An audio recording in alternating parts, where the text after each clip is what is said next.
Just excited to see to be back in front of Husker Nation tomorrow night. We hope we have a lot of people that'll come out and catch this team and come to another exciting game. Just after watching the film, what was one of the bigger things that jumped out to you? It was a little worse than we thought.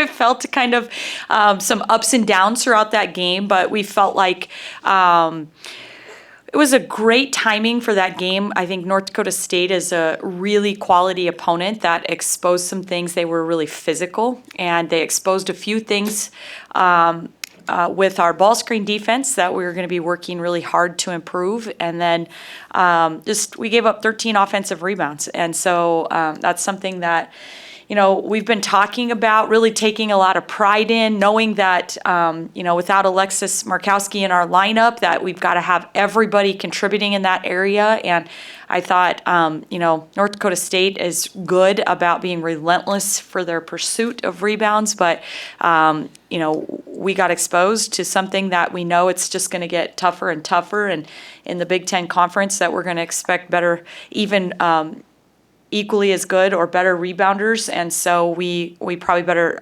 get a little more disciplined there. How do you feel like the post players, all of them are doing? And you kind of got four of them trying to replace everything that Alexis was doing. How do you feel like they're all doing? Yeah, I think that there's been great contributions from all of them and coming at different moments and different times. And so that's been good to see. Like there's, obviously Amaya Hargrove was really, really good, and thank goodness she got on the bus. I think is what my dad told me. Like I'm glad Amaya got on the bus for this one. But she played spectacular, was really efficient, went 7 for 7. But I thought just showed some toughness and rebounded well. I thought Eliza in her second game, kind of back into the mix, looked way more confident and comfortable than she did even in that first game back after her injury. And so, but Jessica Petrie's been probably the most solid, just staple, just producing, just hitting a perimeter shot here or there, or, being able to get a big basket when we need it, just being comfortable saying, if I need to play the 4 or the 5, I'll do, whatever, we need our team needs me to do. And then Petra, I think, hasn't shown her best in the games yet, but we've seen it. We thought she really sparked us in our close scrimmage with Missouri. We've seen it in practice. We feel like she's, maybe in the last couple of ball games hasn't shown her very best, but all those kids are capable of really contributing and bringing something to the table on any given night. Have you had a moment where you've said, well, Alexis would have done that yet, or is that not happening? Well, it's more so, Sam, when I go back and watch last year's game film when we played Creighton, or last year's game film when we played North Dakota State, and I say, oh, it just kind of reminds me of just, how special she was, the little things that she did and would bring to the table. But right now, on a daily basis, I'm just excited about the young women we have and what they can bring to the table and what they're improving on and bringing. And so that's been kind of where our focus lies. It almost seems like Britt's ball handling has gone to another level to start this season. Is that something she worked a lot on this offseason, was to improve the ball handling? To be honest, she's been working hard on her ball handling since she was probably about 3 or 4 years old. And but I think, what has really improved is just she's had a strong desire to work on that ball handling now in game situations and in situations where whether it be all summer, where Marissa, our new graduate assistant coach, who's been a pro for 12 years, is just constantly in her grill and just constantly there and pressuring her, or if it's one of our male practice players that just she's going one-on-one against. And I think just the live play decision making and dribbling and things has taken another leap because of her commitment to wanting to do that with defensive pressure and intensity. Hey. Emily and Logan feel the next player the past couple of days after getting some games? Yeah, we feel good. We think we're in a really good place. There's still going to be a gradual ease with those athletes. It's not going to be something where they're going to be full game load probably right away for a little bit as we, try to progress. But I think they responded well to the way we were able to manage them in that ball game. Amy, back to the front court. How have you just seen Natalie Potts continue to make an impact from the bench, especially on those girls as Alexis hasn't, been here? Yeah, we had a little time during our film session yesterday to really just, a couple of the players in particular, like Claire Johnson brought up just how unique she thinks it is that the players that are not in uniforms and the way that they celebrate each other and that they are fully invested. And what's crazy is, she's like, I get TikToks that pop up of Nebraska's bench mob celebrations, and, it's kind of a thing. And, and it's awesome to see that during the games and the way that, I remember Jazz Shelley talking a few years ago about how it just makes me want to go do more, lay it more on the line when I'm out there, because the ones who aren't out there are celebrating me at a high level. I think Natalie's really thrown herself into that.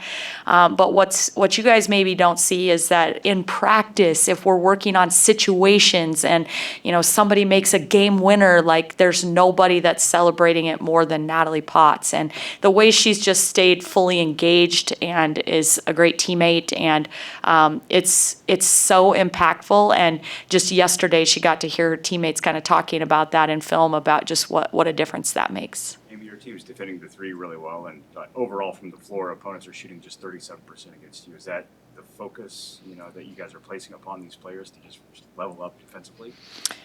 Yeah, Kevin, I think we've always wanted to emphasize that, but I think that this year we're fortunate to have some pieces like that just really are making things chaotic defensively. And so we've talked a little bit about, for a couple of years, Callan Hake being a really good defender that just kind of anchors things and takes charges and, does little things to spark and give you, boosts, but her communication and getting people matched up, but Haley Weaver just being, somebody that sets the tone in the backcourt and really just, I know I heard North Dakota State's coach saying over and over, like, we just want to make Nebraska pay for all the pressure, and sometimes they did. But we also forced 20 turnovers and, make some things difficult. And I think a huge credit to those forwards, the front court, because I think they've been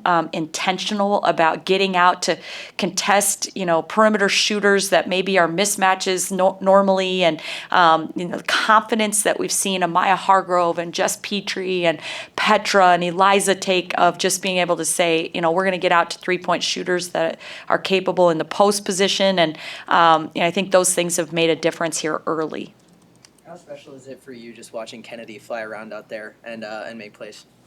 Yeah, it's really special because I've seen her go through a lot, with 2 knee injuries and have to miss out on a lot. And obviously she's gotten some opportunity here early with some of the injuries that we've seen, and it's opened up some opportunity. And I think she's just so hungry from having so much time go by since her last ball games that she does not take any of those opportunities for granted and just wants to lay it on the line for her team. Do you get a sense of pride when when opponents get annoyed by her?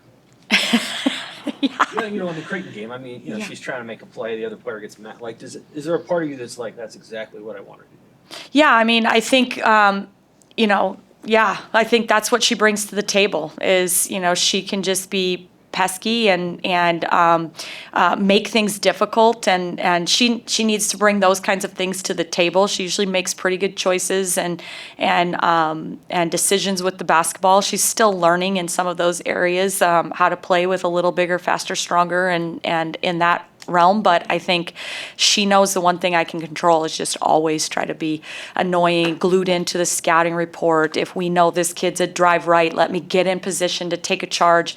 And obviously, when you take charges like that, Callan Hake, like it's a foul on the other person, it's a turnover for them, and we gain possession back. There's so many positive things that come from just being glued into one little tendency and being able to make plays like that. And those are the things she's going to have to do to impact things for our team.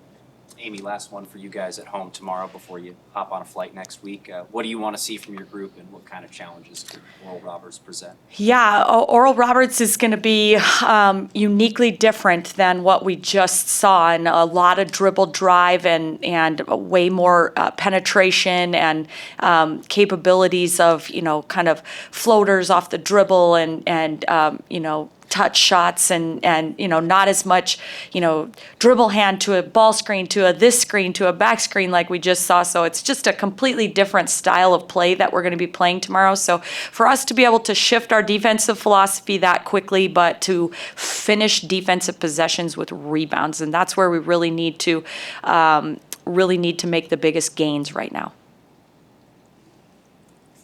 Okay.